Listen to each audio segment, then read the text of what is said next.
Well, with me is the President of Tynwald, Steve Roden, and we're here at Laxey Fair, the beginning of National Week as such. It is the beginning of National Week, and it's going to be a terrific week by the looks of things.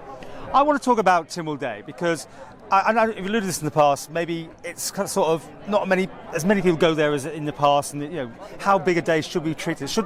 Do you want people to obviously go out there to watch the events? Yes, it is the Isle of Man's National Day. It's the day we remind ourselves with our parliamentary tradition and all the ceremonial that we are a separate nation, and we advertise that to the rest of the world.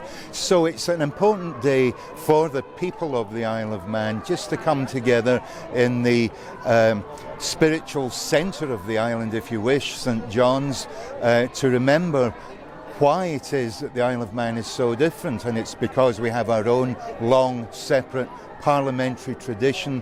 Without Tynwald, we would not be the Isle of Man. We'd be somewhere like the Isle of Wight or the Isle of Anglesey or the Isle of Skye, very nice places, but they don't have their own parliament, they don't have their own legislation and ability to run their own affairs the way we do. So that's the serious part of it. So that's important that we acknowledge that at least once a year.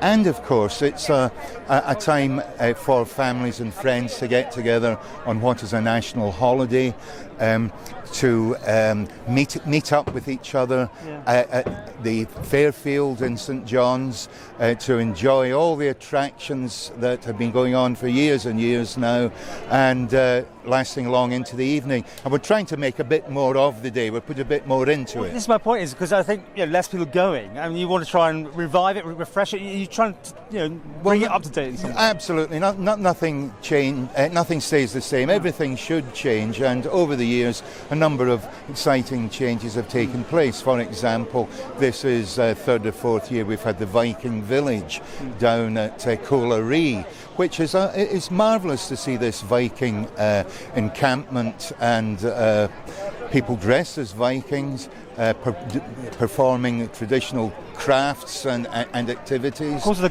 a garden there this year as well. It's been opened the other day.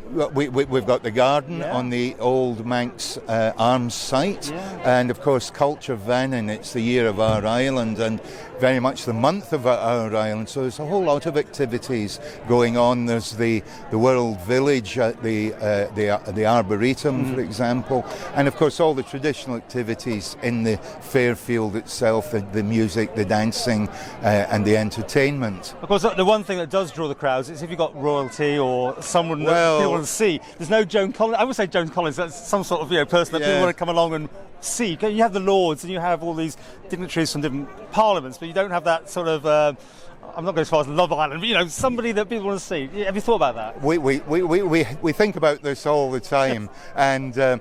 There's nothing like a royal visit to bring out the crowds, of course. And no matter how we try, we invite all sorts of interesting people. I won't embarrass anyone by mentioning just who are unfortunately not able to come, that the public would probably identify with. But it's an important chance to have visitors from our neighbouring parliaments.